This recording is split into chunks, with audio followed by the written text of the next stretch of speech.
Merci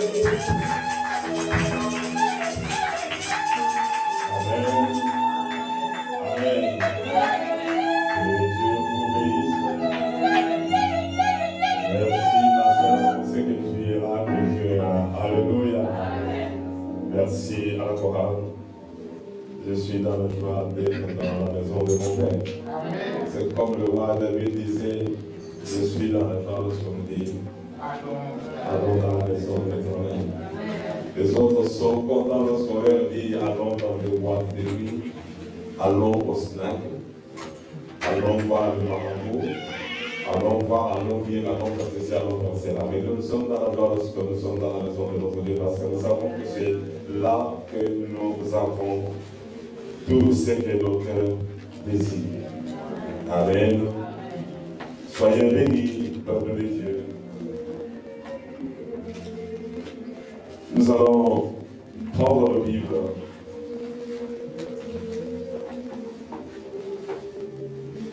Je vous invite d'aller avec moi dans le livre de Jean, Jean chapitre 5.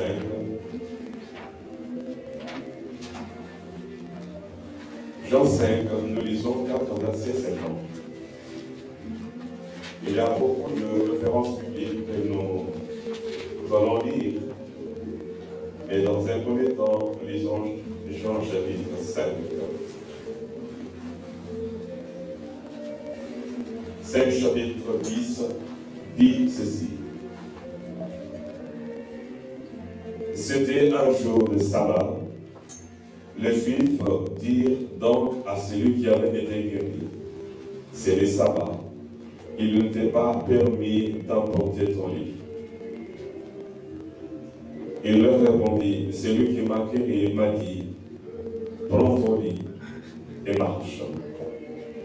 Ils lui demandèrent, qui est l'homme qui t'a dit, prends ton lit et marche? Mais celui qui avait été guéri ne savait pas qui c'était, car Jésus avait disparu de la foule qui était en ces lieux. Depuis, Jésus le trouva dans les temples et lui dit, voici, tu as été guéri des péchés, ne pêche plus, de peur qu'il ne t'arrive quelque chose de pire. Cet homme s'en alla et annonça aux Juifs que c'était Jésus qui l'avait guéri. Prions le Seigneur. Notre Père, nous sommes dans ta maison et sur ton invitation. Et tu as dit, venez à moi pour tous ceux qui êtes fatigués. Nous voici dans ta maison, fatigués par des problèmes, des soucis, des maladies. Nous sommes dans ta maison comme les apôtres te le demandaient. Seigneur, enseigne-nous. Enseigne-nous ce matin. Et la Bible dit, la foi vient de ce que l'on entend et ce que l'on entend vient de la parole de Dieu. Enseigne-nous, soutiens notre foi. Fais ce que tu as promis de faire pendant que ta parole est prêchée. Nous disons non à toute présence contraire à ta volonté. Nous disons non à tout esprit de promenade dans la pensée, tout esprit de distraction, tout esprit de dérangement, tout esprit d'oubli, tout esprit de négligence de ta parole. Nous te le demandons au nom de Jésus-Christ. Nous disons Amen. Amen. Amen. Soyez bénis, peuple de Dieu. Nous allons partager un moment dans la présence de notre Dieu. Nous devons savoir que Dieu est dans sa parole pour l'accomplir. Amen. Dieu est dans sa parole pour l'accomplir. Ici, c'est un homme. Nous connaissons bien son histoire. Cet homme était malade pendant plusieurs années. Il ne connaissait pas Jésus, mais Jésus le connaissait. Jésus savait même là où il était. Il y avait beaucoup de personnes autour de cet homme et autour de la piscine. Jésus arrive, il choisit cet homme. Et il voyait les autres. Jésus pouvait guérir, il est les yeux d'amour, il pouvait guérir tous ceux qui étaient à la piscine. Mais il va choisir une seule personne qu'il guérit. Et la personne guérie ne connaissait même pas qui était Jésus. Jésus te connaît ta situation, connaît ton problème, connaît tes amis, connaît tes ennemis. Même tes pensées, les soucis les plus petits ou les plus grands, rien n'échappe à Jésus-Christ. Même la maladie diagnostiquée ou pas encore diagnostiquée, Jésus sait que tu es malade. Il sait tout. Cet homme avait souffert, il avait cette maladie depuis 38 ans. Son père, sa mère, frère et soeur, peut-être aussi le était marié, la femme ou les enfants ne pouvaient le guérir. Il était dans une situation vraiment inconfortable. C'est là depuis 38 ans. Je ne sais pas combien de temps tu souffres, je ne sais pas combien de temps tu as un problème qui te dérange. Mais Jésus sait qui tu es et quels sont tes problèmes. Et il te connaît et il t'aime. Jésus arrive à la piscine. Au verset 5, il est écrit, là se trouvait un homme malade depuis 38 ans. Jésus l'ayant vu couché, et sachant qu'il était là, qu'il était malade depuis longtemps, lui dit, veux-tu être guéri? Si tu es malade, je crois que tu serais vraiment content d'entendre la voix de Jésus te dire, veux-tu être guéri? Si tu es maudit, tu aimerais entendre Jésus te dire, veux-tu être béni? Si tu es chômeur, tu serais vraiment dans la joie d'entendre Jésus te dire, veux-tu trouver du travail? Si tu n'arrives pas le séjour, et tu aimerais entendre Jésus te dire, veux-tu avoir un séjour dans ce pays? Si tu as un problème, je ne sais pas, problème de n'importe quel genre, Jésus peut te dire, et te dire encore aujourd'hui, veux-tu avoir la solution à tes problèmes? Et là, nous dirons tous, oui Seigneur, j'ai des soucis, j'ai des problèmes. Il n'y a personne qui peut me donner la solution à ces problèmes. Et au verset 7, l'homme dit, les malades lui disent, Seigneur, je n'ai personne pour me jeter dans la piscine quand l'eau est agitée. Et pendant que j'y vais, un autre descend avant moi. Il y a des hommes et des femmes qui ont ce que toi, tu as besoin avant toi. Tu cherches partout le moyen pour recevoir ce que tu as besoin, mais tu n'y arrives pas.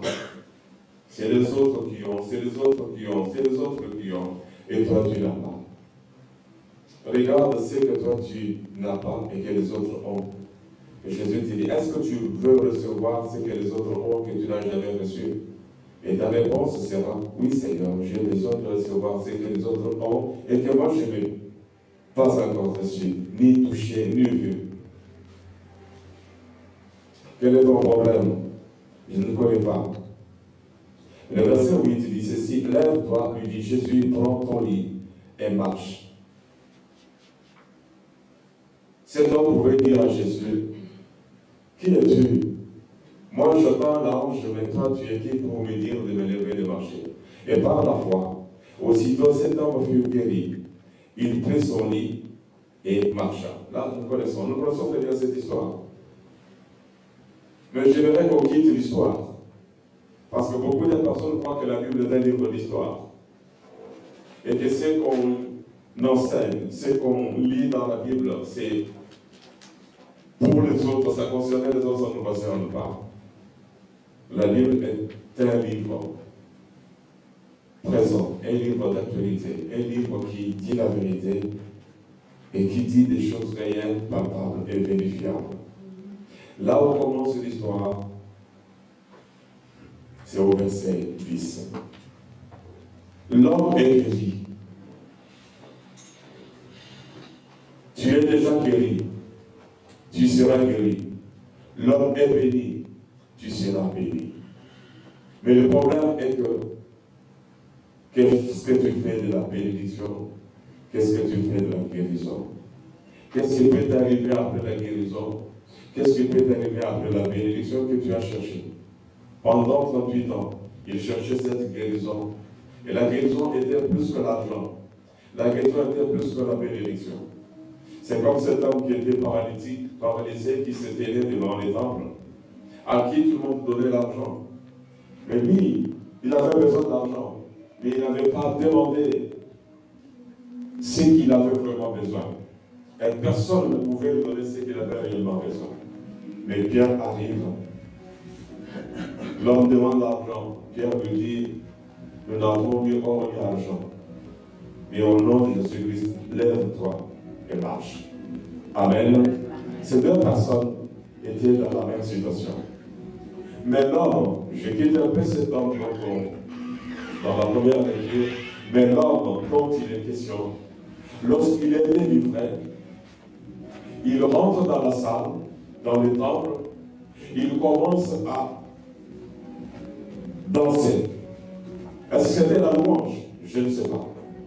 Mais on l'a dit tout simplement, les sacrificateurs, les lévites, tous ceux qui étaient responsables des temples qui étaient là, ils voient l'homme qu'ils avaient laissé devant la porte rentrer rapidement, debout, il commence à louer Dieu. Je ne sais pas louer Dieu, est-ce qu'il dansait, est-ce qu'il chantait, on ne sait pas. Mais ce qui est vrai, que cet homme avait perturbé un peu le culte. Il arrive et il commence à chanter, il commence à danser. Et maintenant, celui qui est à côté, mais ce n'est pas le monsieur que j'ai laissé devant la porte. Dieu va te donner. Dieu t'a déjà donné quelque chose que personne ne t'a donné depuis ta naissance jusqu'à cet instant. Il est le seul qui a la solution à ton problème, mais je ne sais pas quel est ton problème. Même si je savais, même si je connaissais ton problème, je n'ai pas de solution. Mais le Dieu de Pierre, c'est aussi mon Dieu. Ton Dieu, c'est aussi mon Dieu. Mais si surtout sur moi, le même Dieu d'Abraham, d'Isaac et de Jacob. Si tu as un autre Dieu, c'est pas mon Dieu. Mais si c'est celui d'Abraham, d'Isaac et de Jacob, là, tu es réellement et vraiment mon frère. Et si Dieu l'a venu de te dire qu'il peut te donner ce que personne ne peut te donner.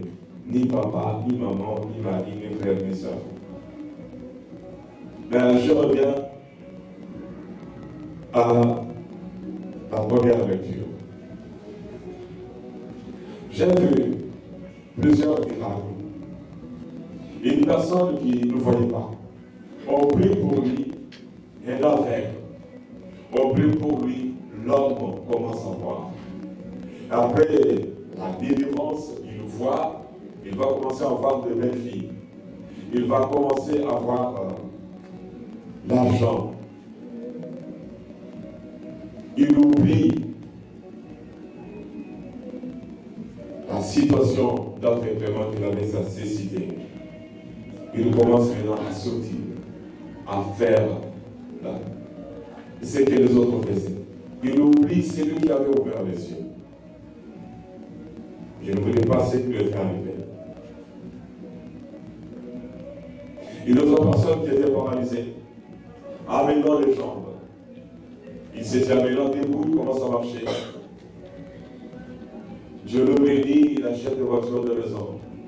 Il oublie celui qui avait dit, maintenant tu peux marcher comme les autres. Il retourne dans le monde, et quand il fait l'accident, et c'était pire que les paralysés.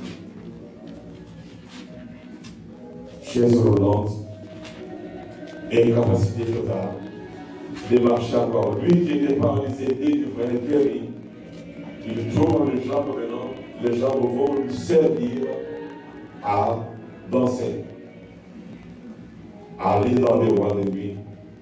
Il a tout perdu. Je reviens à la première lecture. L'homme est guéri. Ceux qui étaient incapables de lui donner ce qu'il avait besoin, le rencontre. C'était les Juifs, les sacrificateurs, les pharisiens, les lévites. Mais toi, tu étais là à la piscine tous les jours, mais comment tu as guéri? Il dit, il y a quelqu'un qui m'a dit prends ton lit, marche. Il savait comment, il ne le connaît pas. Mais Jésus le connaissait. Il lui demanda qui est l'homme qui t'a dit, prends ton lit et marche. Mais celui qui avait été guéri ne savait pas qui c'était, car Jésus avait disparu de la foule qui était en ces lieux. Lui ne connaissait pas Jésus. Mais je voudrais te dire que tu dois savoir que Jésus-Christ est la solution à ton problème. Il n'y a que Jésus qui peut te donner ce que tu as besoin. Il n'y a que Jésus qui peut te donner ce que tu as cherché depuis plusieurs années. Regarde maintenant combien d'années, ça fait combien d'années que tu demandes quelque chose, que ton père, ta mère, frère et soeur, professeur d'université ou pas, leur médecin ne peut pas te donner ou ne t'ont pas donné. Mais les jours que tu vas croiser Jésus-Christ, sache très bien, tu l'auras. Et tu as déjà croisé Jésus, il t'a déjà béni, ne t'en fais pas. Et tu verras la gloire de Dieu. Le verset 14, c'est là où tu vois notre thème de ce matin. Depuis, Jésus le trouva dans les temples. Regardez, cet homme est guéri. Il était à la piscine. Il est rentré chez lui. Et qu'est-ce qu'il va faire maintenant? Il avait maintenant les jambes pour aller à l'église. Il n'avait pas les jambes pour retourner dans le monde. Jésus pouvait croiser cet homme dans la rue. Mais il va croiser cet homme dans la maison de Dieu. La question qu'il faut se poser, les 10 lépreux, un lépreux parmi les 10 guéris revient vers Jésus pour l'adorer, pour lui dire merci.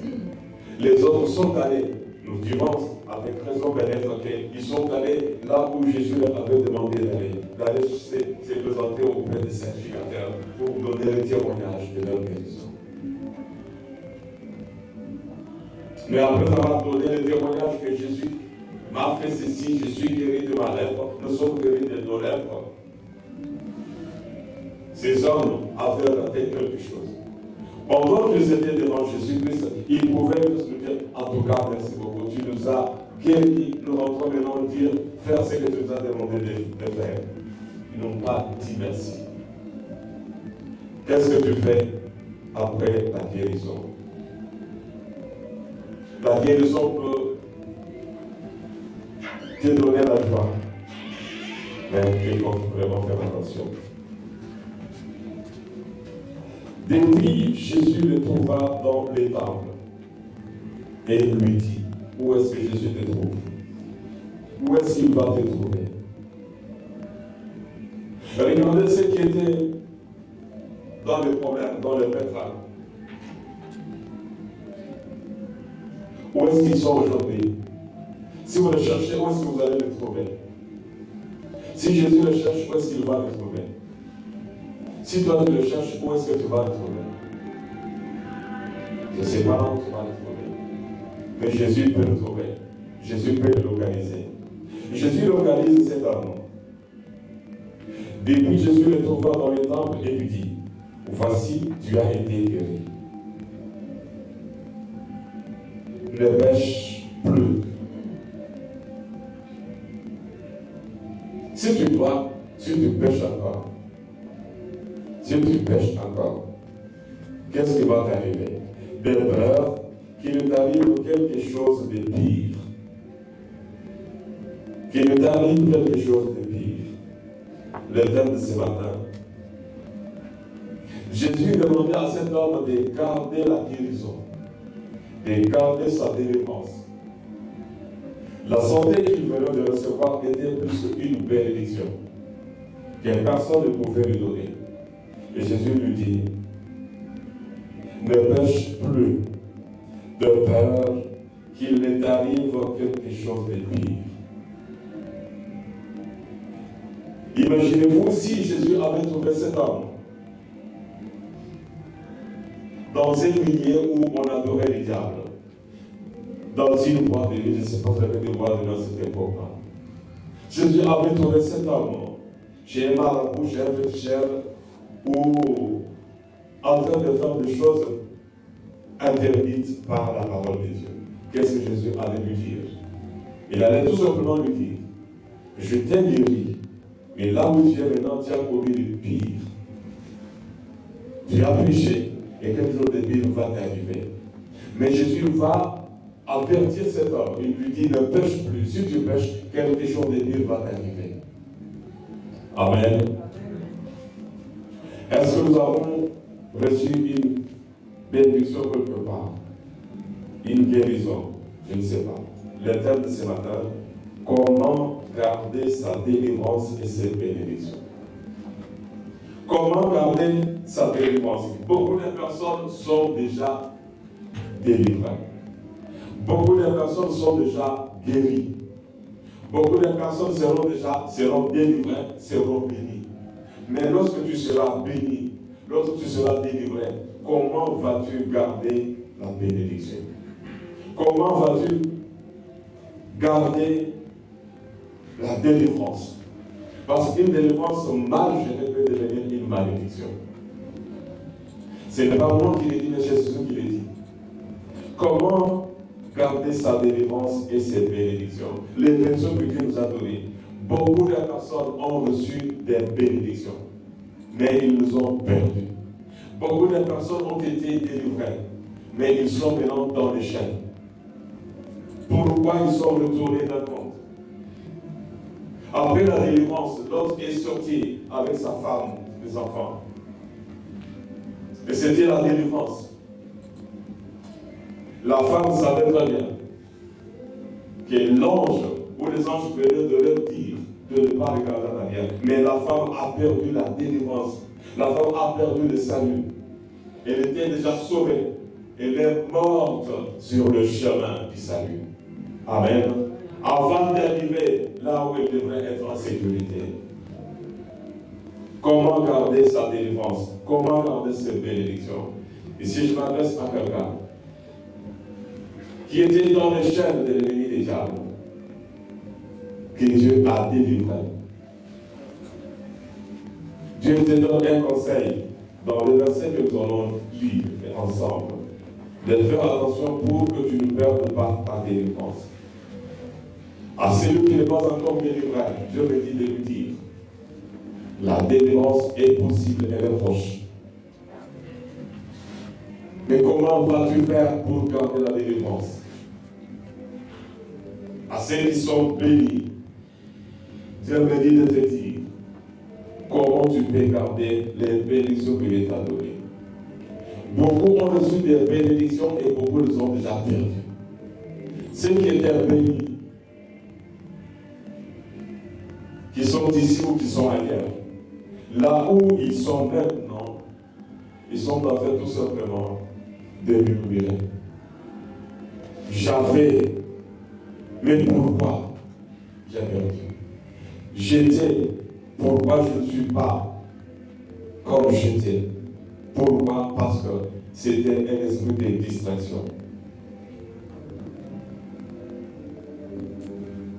Nous lisons encore dans les livres de... Avant de lire, d'aller dans le Nouveau Testament, nous lisons l'histoire de Joseph. Joseph était esclave. Dieu a béni Joseph. Et qu'est-ce que Joseph a fait? Il était jeune comme beaucoup de jeunes d'aujourd'hui. Et Joseph avait tout fait pour garder sa délivrance. Joseph était esclave. Mais malgré qu'il était esclave, il était chef des esclaves. Il va en prison, il était le chef des prisonniers. Mais Dieu va maintenant délivrer Joseph. Mais après la délivrance de Joseph, Joseph n'était jamais retourné dans le monde. Il était resté constant, attaché à Dieu et marchant selon la parole de Dieu, en craignant Dieu. Voilà pourquoi Dieu l'a élevé. Joseph n'a rien perdu. Les bénédictions de Joseph étaient maintenant profitables même à son père, à ses frères, à ses soeurs, à ses neveux, à ses cousins et cousines. Pourquoi? Regardez, il était vendu. Un jour, j'ai lisé la Bible, mais lorsque je suis arrivé, ses frères l'avaient déshabillé pour envoyer la robe de plusieurs couleurs à leur papa, c'est que Joseph était vendu torse nu. Peut-être qu'il est allé en petits vêtements. Parce que la robe qu'il avait été enlevée retourne chez son papa. Ses frères l'avaient vendu, peut-être torse nu, ou peut-être avec un petit vêtement. S'il avait un pantalon, mais la robe était partie. Il est parti comme ça, marchandise, esclave. Mais lorsque Joseph est maintenant délivré, lorsque Joseph est maintenant béni, la maison de Potiphar est bénie. Il va en prison, même la prison était bénie. Joseph n'avait pas perdu la bénédiction. Jeune garçon, jeune fille, papa et maman, faisons attention. Lorsque Dieu nous bénit, nous devons tout faire pour garder la bénédiction que Dieu nous a donnée. Nous allons voir combien de personnes ont perdu la bénédiction. Je veux voir combien de personnes ont perdu la bénédiction. Par expérience, toutes ces personnes-là que vous voyez, qui retournent dans le monde, ne vous en faites pas. Vous allez voir ce qui va arriver. Tout finit par finir. Joseph n'a pas perdu la bénédiction. Pourquoi? Parce qu'il savait qui il était et quel Dieu il adorait. À 30 ans, Joseph était déjà roi. Il y a des personnes aujourd'hui, malgré l'âge, ils vivent une vie qu'ils ne doivent pas vivre. Si je dois me répéter. Regardez Joseph, il n'a pas perdu. C'était la délivrance. Je vais donner plusieurs exemples. Ruth était délivrée de la souffrance. Elle était bénie et elle n'a rien perdu. Elle n'a rien perdu. Et vous connaissez son histoire.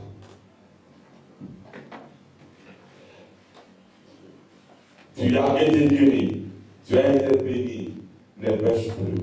Si tu pêches, de peur qu'il ne t'arrive quelque chose de pire, tout ce que Dieu a béni, tout ce que Dieu a délivré, qu'il marche selon la volonté de Dieu. Seront toujours bénis et sous des bénédictions pour plusieurs personnes. Comme Joseph était sous des bénédictions pour son père, pour ses frères et pour ses neveux et ses nièces. Amen. Mais maintenant, imaginez-vous, Dieu t'a béni. Dieu t'a guéri. Tout ce que Dieu a guéri, cette parole est pour toi. Si tu as été guéri, si tu as été béni par Dieu, d'une façon ou d'une autre, et que tu retournes dans le monde, Jésus te dit, de peur qu'il ne t'arrive quelque chose de pire. Mais quelque chose de pire, là, c'est quoi? La guérison, c'est physique. Quelque chose de pire, tu vas aller en enfer. Amen. Amen. La chose la plus pire, l'avertissement de Jésus était que je te guéris. Mais si tu retournes dans le monde, la guérison ne sera d'aucune utilité. C'est comme la guérison des lépreux. Elle était inutile pour les 9 autres. Elle nous a guéris. Faites attention, vous qui êtes guéris. Faites attention, nous qui sommes guéris, délivrés, bénis d'une façon ou d'une autre. La guérison, la délivrance, les richesses matérielles, financières peuvent être la clé de l'enfer. Un seul lépreux va au ciel, les 9 autres vont aller en enfer. Et tu sont nous le lépreux qui a dit merci à Jésus, ou les 9 autres qui sont partis sans même revenir voir Jésus-Christ. On ne sait même pas si ces 9 lépreux étaient allés au temple et ils ont témoigné auprès des sacrificateurs. Mais après, on ne sait pas s'ils étaient devenus. Mais Jésus a dit, toi, ta foi t'a sauvé. Et les autres, là, quand Jésus dit tu es sauvé, il est sauvé. Et les autres ne sont pas sauvés. Ne nous arrêtons pas à la délivrance du corps. Ne nous arrêtons pas à la délivrance de biens matériels. Comment garder sa délivrance et ses bénédictions? Beaucoup de personnes sont délivrées par Dieu. Beaucoup de personnes sont délivrées des graves maladies, guéries, délivrées des chefs des possessions démoniaques sataniques. Mais leur vie, ils sont retournés dans le monde. J'ai craint de ne pas terminer cette terme aujourd'hui.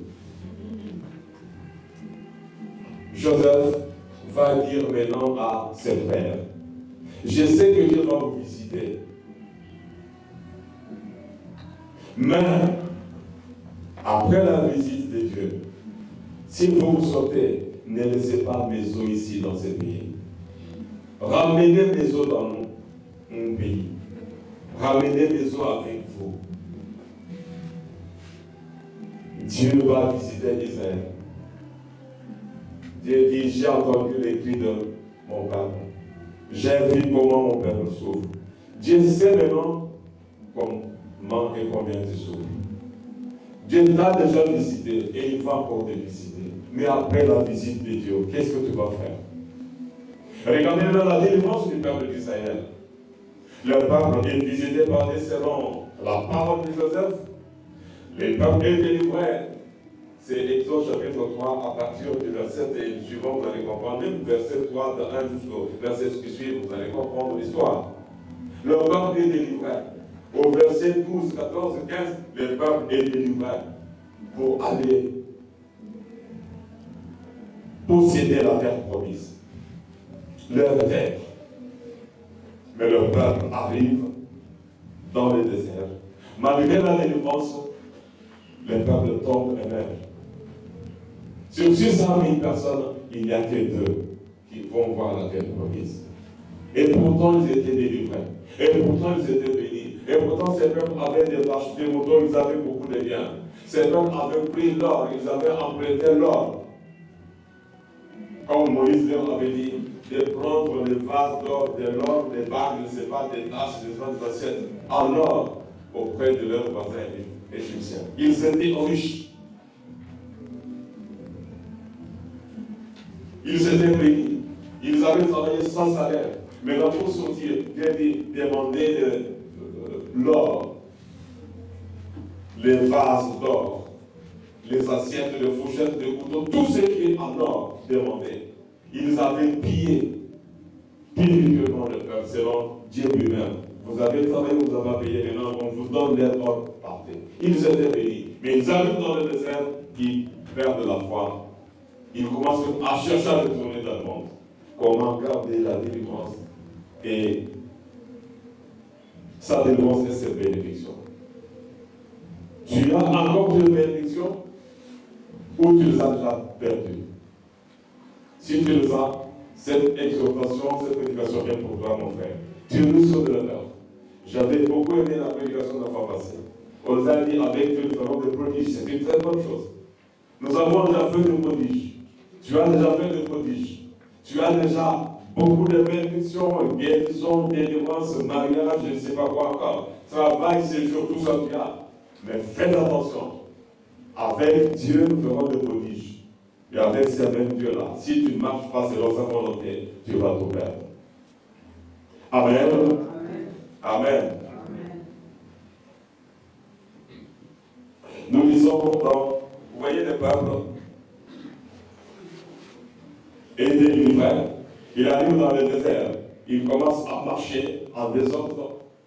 Malgré la délivrance, le même Dieu qui avait délivré ferme la porte de la délivrance.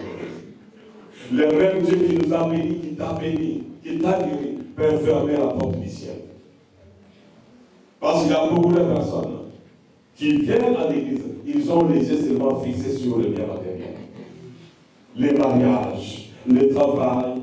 Et bien, ils cherchent le mariage. Une fois qu'ils se marient, bye bye. Une fois qu'ils ont des enfants, bye bye, ils partent. Une fois qu'ils ont la réponse, au revoir. Mais vous partez. Vous êtes partis. La Bible va vous dire. Et la Bible vous dit ce qui va arriver à ceux qui ont été délivrés, qui ont foulé la délivrance, qui ont pris la grâce de Dieu avec beaucoup de légèreté et qui sont retournés dans le monde. ceux qui ont été bénis, guéris, délivrés par Dieu, et qui sont retournés dans le monde, vous ne verrez jamais leur bénédiction. Les bénédictions qu'ils ont aujourd'hui, vous ne les verrez jamais. Je répète, les bénédictions qu'ils ont aujourd'hui, vous ne les verrez jamais. Même les bénédictions qu'ils ont aujourd'hui, ce sont peut-être des bénédictions vides, des carcasses vides.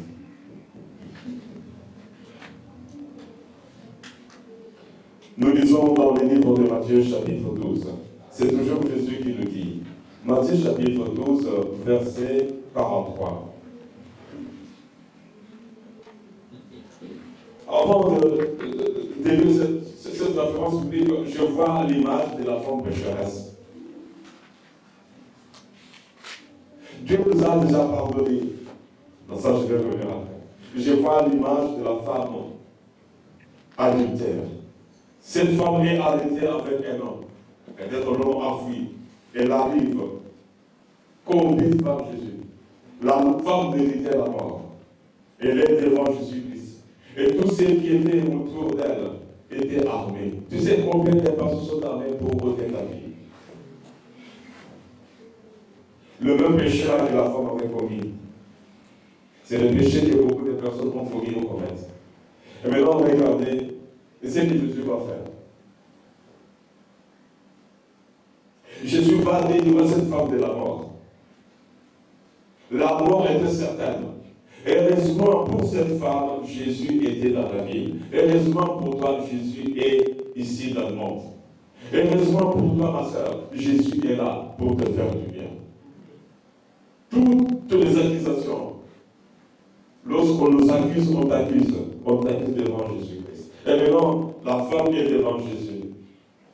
Jésus va dire ce que nous connaissons, ce n'est pas de l'histoire, mais c'est une réalité. Je ne te condamne plus. Mais va, mais ne fais jamais ce que tu as fait. Combien de frères et sœurs sont tombés dans le péché et ils retournent dans le même péché? Combien de frères et sœurs qui étaient dans le monde, combien de hommes, combien de femmes, combien d'hommes, de femmes sont retournés dans le monde, délivrés, guéris, lavés. Combien retournent-ils dans le monde? Voilà pourquoi la Bible nous dit que beaucoup de chrétiens sont comme de chiens qui mangent leur vomissure. Beaucoup de chrétiens, déjà délivrés, pardonnés, sont comme des cochons qui retournent dans la boue. Et Jésus lui dit, ne retourne pas. Si tu retournes, ça sera pire. Pourquoi il y a cette promesse? Si tu retournes, si tu veux, ce sera pire. Le pire ici, c'est-à-dire la mort, c'est l'enfer. Ce n'est pas que tu vas retourner encore ici, à la piscine, là où tu étais pour lui faire maintenant, peut-être toute ta vie. Je sais que quand tu pêches, tu retournes à la piscine. Mais non pas que tu pêches, tu retournes à la piscine. Moi, je t'ai donné les jambes. Moi, je t'ai guéri. Moi, je t'ai délivré. Moi, je t'ai délivré. Je t'ai dit, maintenant, j'ai besoin de toi dans mon royaume. Le pire est que si tu continues à pécher, Jésus n'a pas demandé à l'homme, et tu es malade parce que tu as péché. Donc, il y a des hommes qui sont malades parce qu'ils ont péché. Comme l'homme qui était amené par Jésus, par ses amis, il a dit, ton péché t'est pardonné. La maladie de cet homme-là était due à son péché, qu'il n'avait jamais confessé, et que même ses 4 amis ne savaient pas.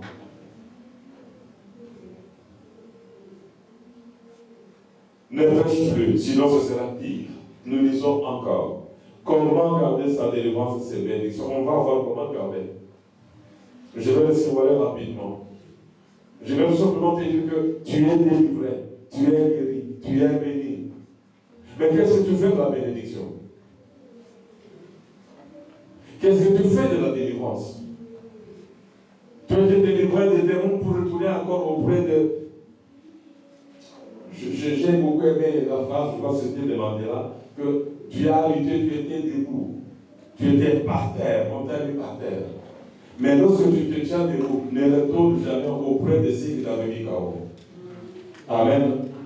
Lorsque tu sors d'une situation grave, ne retourne jamais auprès des hommes ou des femmes qui t'avaient déjà mis KO. Ne retourne jamais auprès de tous ceux qui t'ont fait souffrir. Matthieu 12, 43, il est écrit. Lorsque l'esprit impur est sorti d'un homme et il va par des lieux arides, cherchant du repos, et il n'en trouve point, alors il dit, je retournerai dans ma maison d'où je suis sorti. Les démons savent où ils étaient. Les démons savent où ils étaient. Ils te localisent, ils savent où ils étaient. Et ils sont en train de chercher comment retourner là où ils étaient. Je retournerai dans ma maison où je suis sorti. Tu n'étais pas dans la maison des dieux, tu étais la maison des démons. Et maintenant que Dieu a fait de toi sa maison, tu es maintenant le temple de Dieu. Si tu es maintenant le temple de Dieu et que tu ne prends pas soin de ton corps qui est le temple de Dieu, et qu'est-ce que les démons vont faire? Les démons vont revenir. La délivrance du péché, la délivrance des démons qui sont chassés, connaissent l'adresse. Les mêmes maladies connaissent l'adresse, connaissent ton corps. Les mêmes personnes qui t'ont maudit connaissent ton nom. Les démons qui étaient en toi savent qui tu es et où tu es, là où tu habites.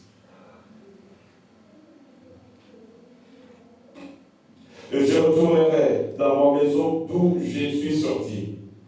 Où on m'avait chassé, on m'avait chassé. Et quand ils arrivent, ils la trouvent vide, balayée et ornée. Ils s'en vont. Tu es déjà lavé, tu es déjà purifié par Jésus-Christ. Et qu'est-ce que ces démons-là vont faire? Ils vont faire maintenant ce que Pierre nous dit. Votre ennemi, votre adversaire, rôde autour de vous. Ces mêmes démons-là vont rôder autour de toi. Et tu dois savoir que le démon qui était en toi rôde autour de toi. Si c'est une maladie, elle rôde autour de toi. Et si c'est la sorcellerie, les sorciers qui étaient avec toi savent très bien que tu étais sorcier ou sorcière, tu étais délivré, et ils vont tout faire pour t'approcher pour doubler la dose. Ils vont doubler la dose.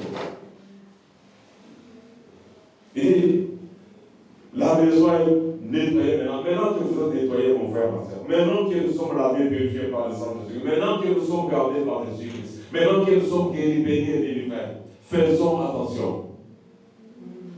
Faisons attention. Pourquoi? Parce que le démon rôde autour de toi, rôde autour de nous. Une maison qui était balayée, c'est toi. Ils arrivent, mais ils attendent tout simplement un petit moment. Si vous regardez ici, ils trouvent la maison balayée. Si la maison est balayée, si tu es mort dans la sainteté, dans la pureté, ils ne vont pas rentrer. Mais comme ils rôdent autour de toi, ils attendent seulement un petit moment pour rentrer. Mais comment ces petits moments vont-ils arriver? Les petits moments, comment les démons vont-ils entrer en toi? Et s'ils rentrent en toi, ta situation sera pire qu'un homme malade de 38 ans. La dose de la sorcellerie, la dose de la maladie, la dose de la souffrance sera doublée. Tu peux mentir, tu peux faire n'importe quoi. Mais malgré la dose, mais la chose la plus importante à souligner ici est que le salut est parti. Qu'il t'arrive le pire des choses. Le pire des choses, c'est quoi? La pire des choses qui peut t'arriver. Après la délivrance, la guérison, après avoir vu tout ce, après avoir vu la main de Dieu, après avoir vu la gloire de Dieu, la pire des choses qui peut t'arriver, c'est la mort. Amen. Amen. Comment garder sa délivrance? Le même démon là va rôder, il rentre, la maison est fermée, la maison est propre. Mais les jours qu'il va voir qu'il fait, les jours qu'il va voir la porte, les jours qu'il va te voir encore retourner dans les voies de nuit, les jours qu'ils vont encore te voir retourner chez les marabouts, les vaudes, tout semblables, les jours qu'ils vont te voir retourner dans les bras, dans les maisons là de tes copains, tu auras la double dose. Pas le double, quintuple dose, centiple dose de l'esprit qui était parti. L'autre, quelqu'un qui était, sans citer le nom de quelqu'un ici, il y a un de ceux qui était dans le monde. Il a fait beaucoup, il a fait beaucoup de choses. Il dit que c'était que de fétiche sur fétiche. Et depuis qu'il s'est converti, il sait, il a témoigné que les jours que je veux retourner dans le monde, les esprits qui étaient en moi ne vont jamais me lâcher. Ils ne vont pas me louper. Amen. Ils ne vont pas me louper. Il dit, si je retourne seulement dans le monde, un pas, dans la vie soit des filles, des femmes, des garçons, des fétiches que j'avais, si je retourne, ces démons ne vont pas me louper. Il dit même Jésus que ses papas me disent encore, oh non, reviens encore. Il m'a dit, si tu retournes, la femme de l'autre, la parole de l'ange ne l'avait pas ratée. Vous êtes là? La parole de l'ange qui a dit, si tu regardes dans la mienne, c'est ton problème. Les démons qui étaient en toi, les démons qu'on a chassés, les malédictions qui étaient en toi qu'on a délogées, qu'on a chassées, rôdent autour de toi. Lorsqu'on dit, oui, votre ennemi, l'adversaire, regarde rôde autour de vous, ce n'est pas un lion qui est autour là-bas, ce sont les démons. Ils rôdent. Ils ne cherchent qui attraper. Comment on peut t'attraper? Comment on peut entrer dans ta maison? Comment on peut encore entrer dans ta vie? Comment les démons peuvent reprendre encore possession dans ton corps? Regardez très bien. Le féticheur guéri, délivré, sauvé, qui retourne dans le fétiche, qui va reprendre encore beaucoup de choses, sa situation devient pire. Et cette personne-là deviendra encore beaucoup plus méchante parce qu'elle sait que sa situation est finie. Elle a pris la grâce de Dieu à la légère. Il y avait beaucoup trop de légèreté.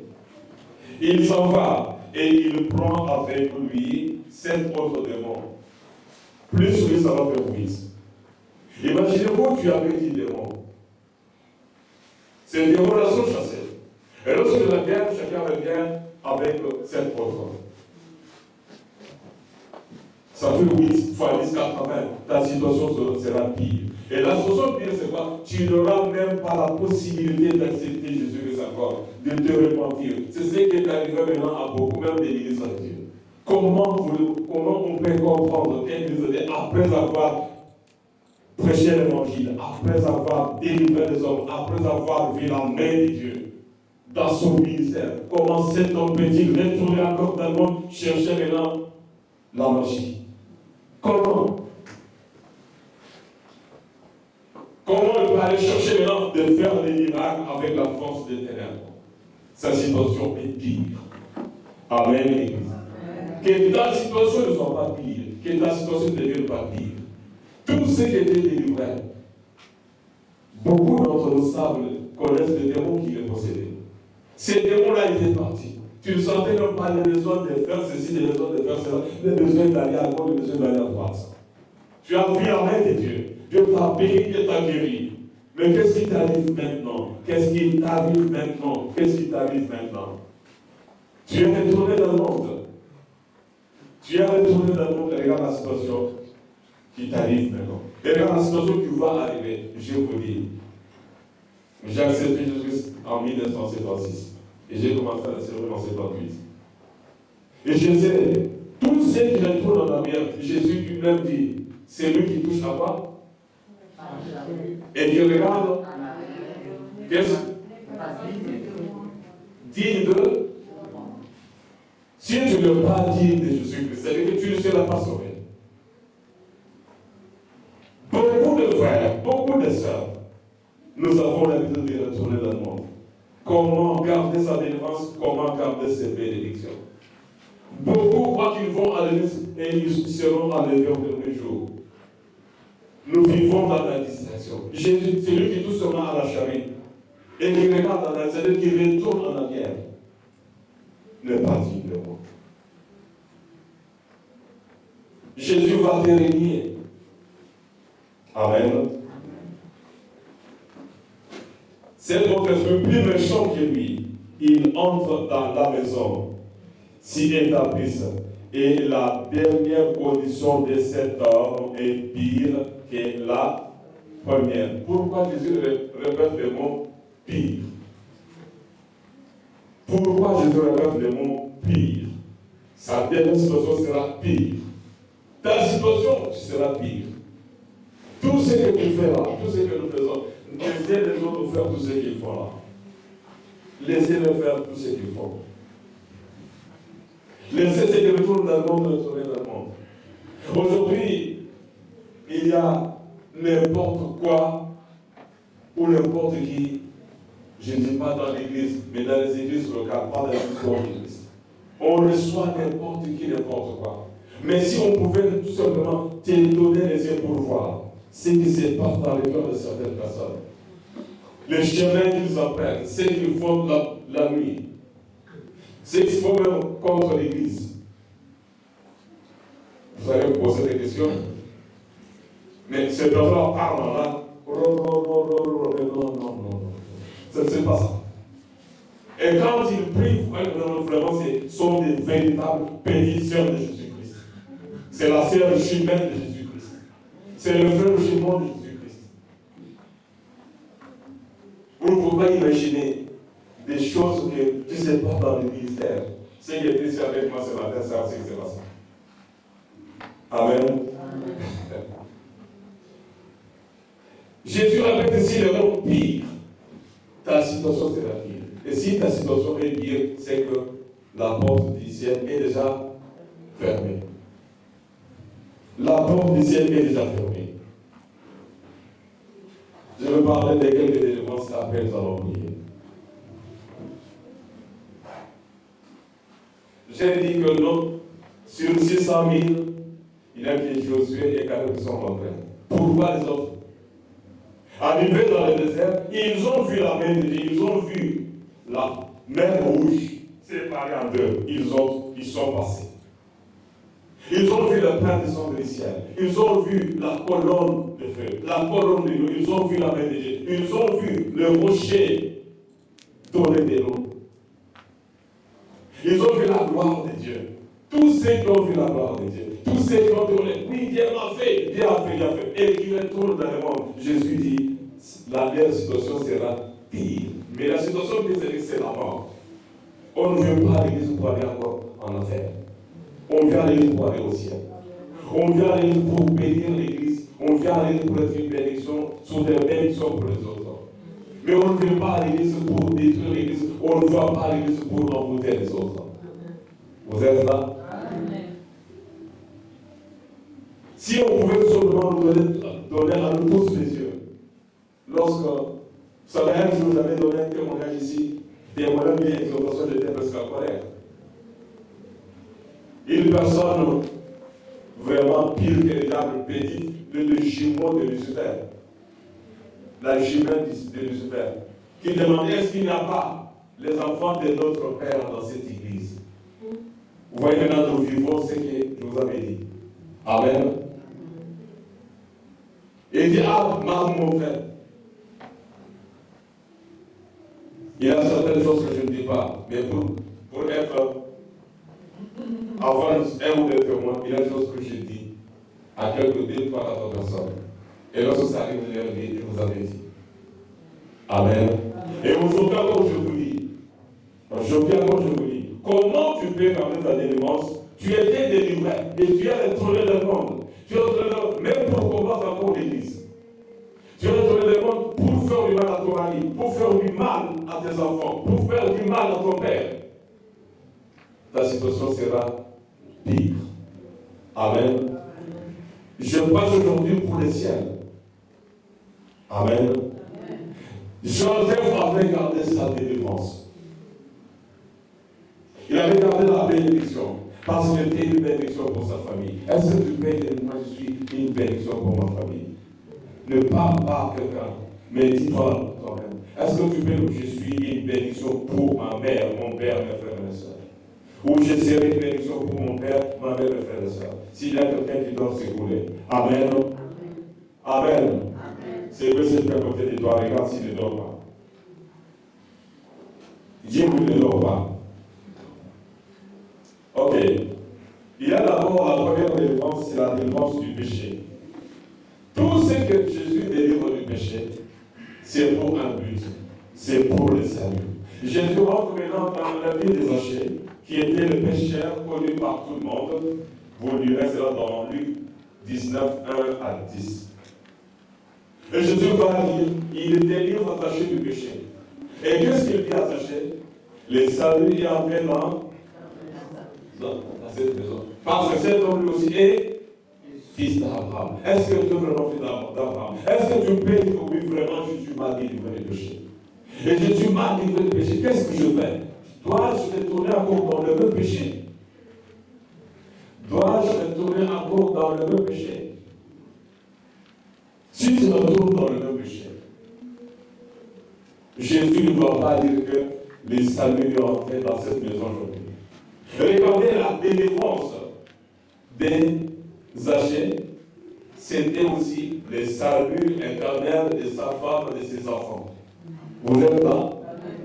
Mais si Zachée était demeuré dans l'état où il était candidat à l'enfer, sa femme et les enfants. La délivrance du péché. Il avait beaucoup de prostituées. Jésus a rencontré beaucoup de femmes. Je parlais de la femme samaritaine, vous connaissez son histoire. La femme est retournée, elle n'a pas dit chérie, reste encore dormir, sinon non, on m'a dit que tu n'es pas mon mari, retourne là-bas. Combien de frères et sœurs ont des copains, des copines? Combien de copains, combien de copines? Je ne me jamais.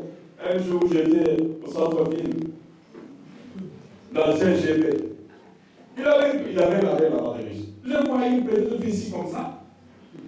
Je disais à sa copine, vous voyez mon ex? Et là, j'ai eu des ex. Donc, il y a un ex. Non, pas un ex de règle, non, pas donne le nom, non, pas celui-là. On donne le nom, non, pas celui-là. Mais mon ex lui donne mon nom. Ah bon? Il a déjà plusieurs ex.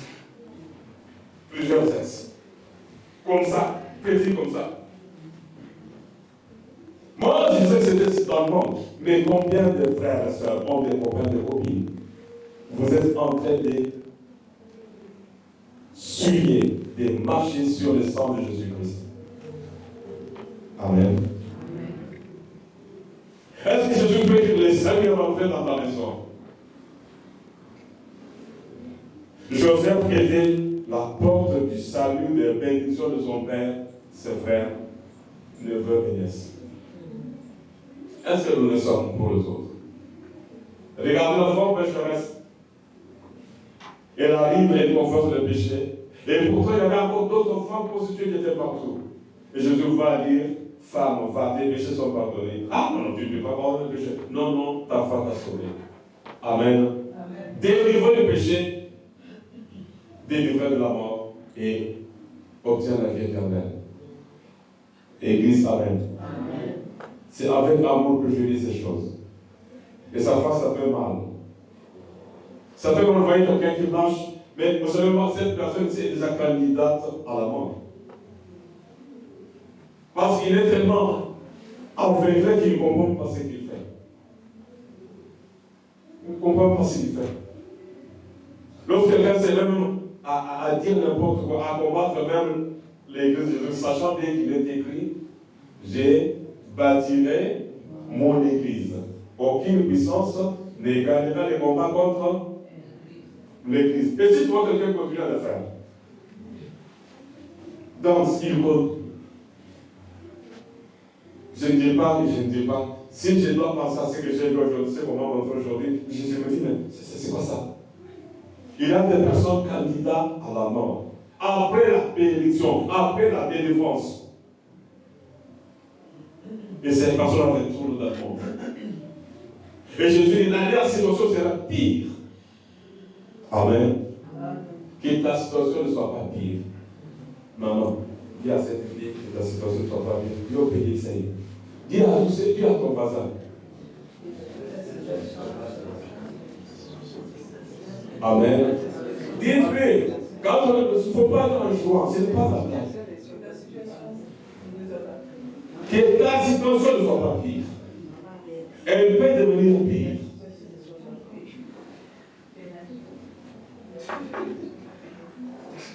Amen. Il n'y a pas longtemps, je voyais une fille de cette église. Mais dans la vision, je me demandais qu'est-ce que c'est pas. Je vois, de ce côté ici, à Katimoutou, le roi de l'église, à Tigo, ma couleur ici. Et puis ici, d'autres couleurs, dans la rue, avec un t-shirt. Et le marché comme ça. Et vous étiez à deux. Je me disais, quelque chose il y en a. Amen. Quelque chose va arriver. Et ce que je disais est arrivé. Amen. Ce que je disais est arrivé. Il y a des hommes et des femmes qui retournent le monde. Il y a aujourd'hui, c'est impossible de distinguer les chrétiens et de païens. Même là, il va se distinguer de savoir qui est chrétien et qui ne l'est pas. Amen. Le frère Richard a envoyé une vidéo là où j'ai vu de. Ok, je passe. La délivrance du péché, vous avez compris. La délivrance de la solitude et du célibat. Regardez Joseph, Adam, il regrettait. On lui a donné une femme. Comment il a géré la femme? Vous aussi, comment vous gérez vos maris? Vous qui aspirez au mariage, comment vous allez gérer vos maris? La délivrance de la solitude, du célibat. Adam est béni, délivré de la solitude. On lui donne une femme, il néglige, il commence. On est en train de débarrasser la femme, lui il est là, à Tingo, les éléments par la femme, lui il était là. Oh, chérie, les animaux ne parlent pas, avec qui tu parles. Au téléphone, vous qui avez votre téléphone la nuit, il faut savoir qui appelle ma femme la nuit, qui appelle mon mari la nuit. Vous êtes là? Amen. Amen. Amen. Il y a quelqu'un qui disait, l'amour n'exclut pas le contrôle. Et qui Ève, on est en train de le dire de pourriture. C'est lui qui était délivré de la solitude et était là dans la distraction. Le célibat. On t'a délivré, on t'a donné un mari. Qu'est-ce que tu fais de cette bataille humaine, On te donne une femme, tu prends la femme comme un paillasson. Mais non. Il a une vie. Dieu t'a donné une femme. Il faut savoir gérer. Tout faire pour leur rendre heureuse. Dieu t'a donné un mari. Il faut tout faire pour que cet homme soit heureux. Et vous êtes là. Est-ce que vous êtes là? Dieu t'a donné une femme. Et si ta femme peut dire en elle-même, en tout cas, cet homme est heureux. En elle-même, la façon dont oui, il ne faut pas chercher l'homme à qui tu vas donner des surprises. Mais si tu le processes, en tout cas, il me rend heureux à ces surprises. C'est déjà un homme trop bon, trop rare. Amen. Mais si tu es délivré de la solitude et du célibat et tu te comportes comme Adam qui laisse entrer le péché et le péché vont s'entraîner jusqu'à nous, faites attention. La situation d'Adam est devenue pire pour nous. Vous êtes là? La défense de la propriété. Dieu t'a béni. Il n'a pas le temps pour lire toute la France. Un jeune homme riche, on lui donne, Dieu l'a béni. Dieu l'a béni, il a eu l'argent, il a eu l'argent. Et qu'est-ce qu'il a fait de l'argent? Il a donné beaucoup plus du temps, plus d'importance à son argent. Et l'autre, on lui a dit, avec ton argent, tu peux aider aussi les autres. Il n'a pas aidé les autres. Il était jeune. Et la même personne va encore vieillir. Quelques années après, Jésus dit, il va mourir au moment où il faisait le calcul pour gagner beaucoup plus. Nous faisons le calcul pour gagner plus. Mais nous ne connaissons pas les plans de Dieu. Si Dieu nous a livré de la pauvreté, que les richesses ne nous séparent pas de Dieu. Que ton argent ne te sépare pas de Dieu. Dieu t'a livré du chômage. Que le travail ne te sépare pas de Dieu. Oui, tu vois, moi je travaille, et moi je travaille, moi je travaille. Non, tu n'es pas de ceux qui travaillent. Oui, je suis fatigué. Tu ne parles de celle qui s'est bien fatigué. Amen. Un jour, le frère était au travail. Il a travaillé la nuit. Et le matin, il était ici debout pour prêcher. Je savais qu'il était au travail la nuit. Mais le calendrier, c'était pour moi que c'est lui qui. Il était appelé au travail, ce n'était pas son programme. Mais il était déjà proclamé ici. Il a travaillé sur la nuit, il a prêché. Et donc, ce était sûr. Ne dis jamais, Dieu t'a donné le travail et que le travail t'empêche de servir Dieu. Tu vas te délivrer du chômage. Le travail maintenant t'est loin de Dieu. Ma soeur, ta situation sera pire. Mon frère, la situation sera pire. Tu peux me gagner de l'argent, mais la porte du ciel est déjà fermée. La porte du ciel sera fermée. Parce que tu n'es pas nourri. Tu souffres de la kwashiorkor spirituelle. Amen. Amen. Maladie, manque du repas, de la parole de Dieu. Je travaille. Non! Là, avec l'argent ne peut pas chasser les démons. Amen. L'argent ne chassera pas les démons qui rôdent autour de toi.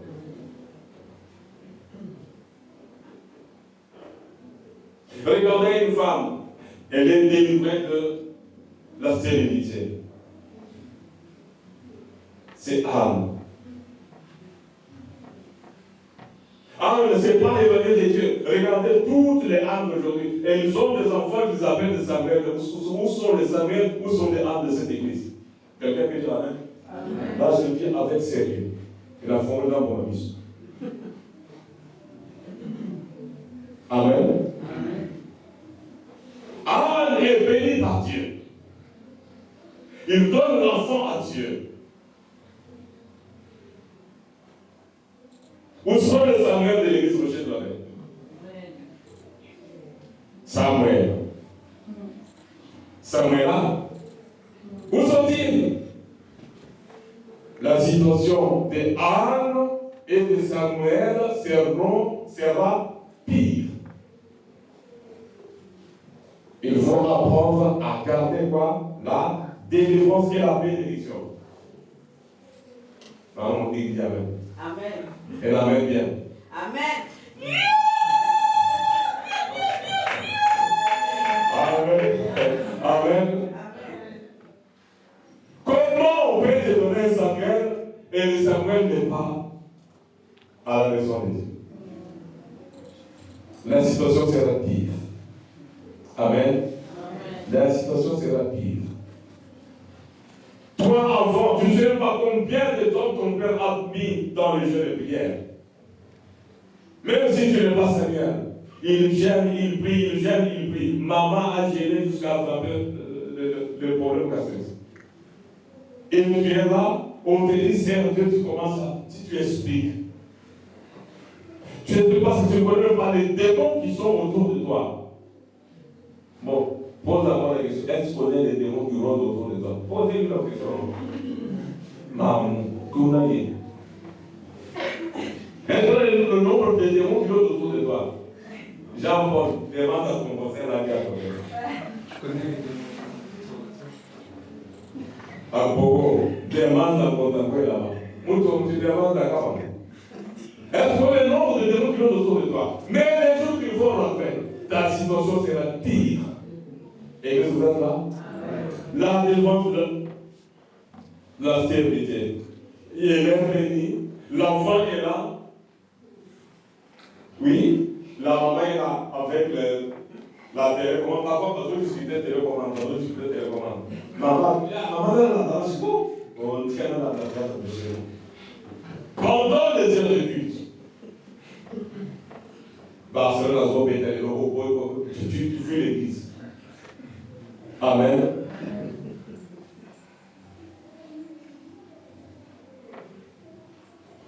Ok. Délivrance du chômage. Délivrance des esprits impurs. Délivrance des maladies. Je vais m'arrêter là. Toutes ces choses, toute délivrance est une bénédiction.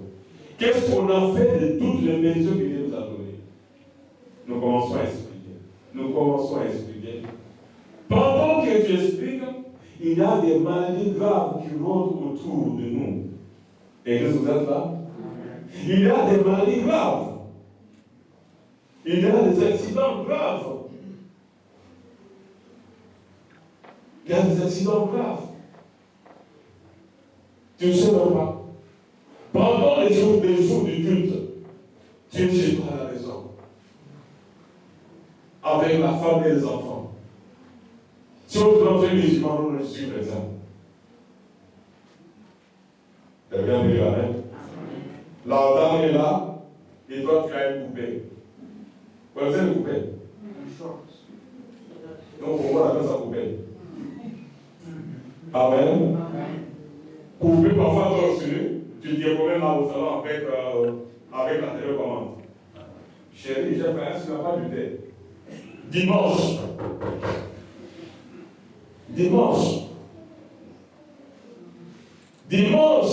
tu es chrétien. Ils sont à la maison maintenant. Ils sont ni au marché, ni au travail. Ils sont à la maison. Leur situation risque de devenir pire. Amen. Tous ceux qui s'éloignent de Dieu. Je pense que c'est dans Jérémie 2, je n'ai pas la différence c'est Jérémie chapitre 2, je crois, 1 ou 2, où il est écrit, c'est une chose mauvaise et dangereuse de s'éloigner de qui? De Dieu. Si quelqu'un peut trouver cela pour moi, rapidement. Tu te réveilles, tu vas voir ce que ça va te donner. J'aimerais m'arrêter là. Même si j'ai encore beaucoup de choses à dire. Le temps passe. Comment garder sa délivrance et ses bénédictions? Une délivrance mal gardée va devenir possession, et possession, ça sera pire. Une bénédiction mal gardée va devenir une malédiction. Église, vous êtes là? Il y a quelque chose qui a dit amen. Vous avez trouvé? Quelqu'un a trouvé? Là où il est écrit que c'est une mauvaise chose pire que d'abandonner Dieu. C'est une mauvaise chose d'abandonner Dieu. Une pire chose d'abandonner Dieu. Tu abandonnes Dieu, tu vas voir ce qui va t'arriver. C'est une mauvaise chose d'abandonner Dieu. Tu verras que c'est une mauvaise chose d'abandonner Dieu. Jérémie 2, 19. Oui. Je savais que c'était sur le 19, mais le chapitre tout ça. Tu peux dire, papa. 19. Ta méchanceté. Ta méchanceté. Tu es méchant contre Dieu. Méchant contre des hommes et des hommes qui te font du bien. Amen. Jérémie 2, 19. Ta méchanceté. Ta méchanceté te châtiera. Oui, tu es méchant, c'est ta méchanceté qui va te châtier. C'est lui qui ta méchanceté va te punir. Et ton infidélité te punira. Ah, tu es infidèle. Infidèle à ta femme, infidèle à ton mari, infidèle à Dieu. Tu vas pas faire quoi? Tu sauras et tu verras que c'est une chose. Tu sauras, mais là tu ne sais pas. Mais tu sauras tôt ou tard que c'est une mauvaise chose. Et amère d'abandonner l'Éternel, d'abandonner l'éternel ton Dieu. Tous ceux qui ont abandonné Dieu, tous ceux qui ont abandonné Dieu, tous ceux qui abandonnent Dieu, parfois même avant qu'ils l'abandonnent, on leur dit déjà, frère, d'ici là tu vas abandonner Dieu. Fais attention. Ma soeur, d'ici là, le diable va t'essouffler vous allez pour te commettre une bêtise. Attention. Tu vas faire une bêtise d'ici là. Et tu vois la personne dans la distraction. Mais heureusement que Dieu m'a donné une petite sagesse. Avec ce genre de choses, ça, j'appelle un frère ou une sœur. Dieu m'a parlé de telle personne, de telle sœur ou de tel frère. Je lui ai parlé. Il a refusé, il a dit, pasteur, j'ai accepté, mais sois témoin, tu vas voir ce qui va arriver. Amen. Mais souvent, je connais les dieux que nous servons. Les dieux que je sers, je les connais. Amen. Faites attention, mon frère, que ta situation ne devienne pas pire. Tu as fui, comme on dit en Lingala, Ngado Kimambula, à côté de la main. Tu as fui la pluie, tu es allé maintenant entrer dans l'océan, dans l'eau. Il voulait se cacher, se protéger contre la pluie, mais il s'est plongé maintenant dans l'eau. Raison pour laquelle lorsque le gâteau pleure, on ne va pas passer là. Donc tu pleures maintenant dans ton cœur. Beaucoup pleurent dans leur cœur, mais ne peuvent pas vous dire qu'ils souffrent. Amen. Ne peuvent pas vous dire qu'ils souffrent. Beaucoup. Tu dois savoir là où tu es tombé. Relève-toi. Demande pardon à Dieu et marche. Amen. Retiens bien que ta situation ne devienne pas pire après ta délivrance. Que ta situation ne devienne pas pire après la guérison. C'était ça le message d'aujourd'hui. J'aimerais dire à quelqu'un, je ne sais pas pourquoi, ça fait 3 fois.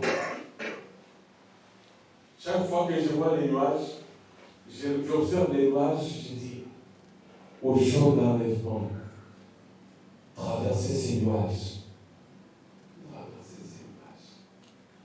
Et là, au-delà des nuages, Jésus-Christ sera là. Seigneur, fais-moi la grâce de traverser ces nuages. Amen. Il y a des fois, je regarde comme ça. L'autre fois, maman Solange m'avait surpris. Pourquoi tu regardes? Je suis en train de méditer. Pour moi, la Bible était entre les nuages. J'ai pensé à Dieu. Bon, il y avait un trou entre les nuages. J'ai dit, il faut monter ce trou-là. Que ce trou-là, que ces nuages ne m'empêchent pas de voir le Seigneur. Que ta situation ne devienne pas pire. Amen. On a chassé le démon. Fais attention à la façon dont tu vas marcher. Il ose, il risque de revenir. Et si la pierre reste, il devient avec d'autres encore plus puissants. Nous allons le lever bien aimé. Nous allons prier.